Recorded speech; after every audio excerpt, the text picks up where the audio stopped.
We are back now with Nolan Finley of the Detroit News and Stephen Henderson of the Detroit Free Press. Let's turn our attention to the situation with the Detroit City Council and all of the controversy surrounding the council and, of course, the missing Charles Pugh right now.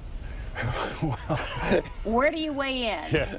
Well, I mean, it's been a pretty fascinating time for the council.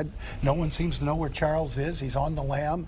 You have this family out there, this mother accusing him of inappropriate relationship with their child. You know, a politician doesn't get to play Greta Garbo. You've got to step out and answer these allegations. He owes that to the people who elected him. And he's a journalist before he was a city councilman. You think he, of all people, would know how this thing was going to play? Right, and I think that's actually what's going on, is that he knows that the questions that he'll be asked may not have easy answers, and that I think he's struggling with how to deal with that. But I think Nolan's right. You have to come out and deal with it. Kwame Kenyatta, another council member, you know, came out last week and said, look, I can't serve anymore in my position. I'm going to resign. That's the responsible way to handle this. If that's the case with Charles Pugh, we need to hear it from him. Yeah, and hopefully he will come forward, because we even talked about it on the news, him saying to that mother, accusing him of doing inappropriate things with her son, saying that I'm going to kill myself, and the pressure is on, so we don't want him to do that, but we do want him to step forward. Let's talk a little bit, though, about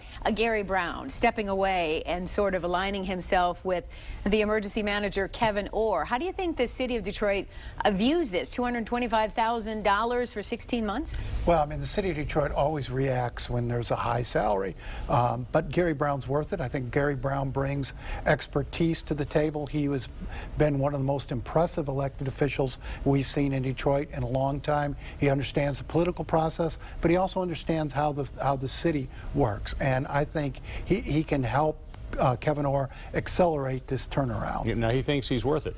Yeah, I think I'm not sure he's worth that money. I think I like with Gary the city Brown. being broke. The city's broke. I like Gary Brown, but I don't see a lot in his background that qualifies him for an executive turnaround job, which is what they're talking about here. I mean, he's managed small departments in the police department. That's different. The perception here also is problematic. Gary was the most welcoming of state intervention in Detroit on the council. This looks like a spoil that's being given to him, even if that's not the case. With all that's happening with the council, and everybody knows the council doesn't have much teeth left under the emergency manager, and they're all just basically jumping ship. Does this hurt or help the cause of trying to let the people know that we're all working together?